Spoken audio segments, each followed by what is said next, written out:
Friends, ఈరోజు మనోజ్ నగర్ తాడిగడప సాయిబాబా టెంపుల్లో గాయత్రి అవతారం వేశారండి. అమ్మవారు 5 ముఖాలతో చాలా చక్కగా వచ్చింది అవతారం. చాలా చక్కగా ఈరోజు భక్తులందరూ పాల్గొని పూజా కార్యక్రమాలు చేసుకున్నారండి. ఎంతో బాగా అలంకారం వచ్చింది, బాగుంది అమ్మవారు అని అందరూ దర్శించుకున్నారు. సంగీతము పాటలు అవి పిల్లలు వచ్చి సంగీత పాటలు అవి పాడారు. చాలా చక్కగా జరిగిందండి.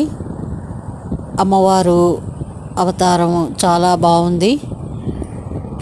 అమ్మవారి ఆశీస్సులు మీకు అందరికీ కలగాలని వేడుకుంటున్నాం. ఫ్రెండ్స్, అందరికీ దసరా శుభాకాంక్షలు. హ్యాపీ దసరా. హ్యాపీ దసరా అందరికీ. అమ్మవారు మనకి శక్తిని ఇవ్వాలని కోరుకుంటున్నాను. ఫ్రెండ్స్, అమ్మవారి ఆశీస్సులు మీరందరికీ కలగాలని కోరుకుంటున్నాము. జై గాయత్రి మాతాకి జై. జై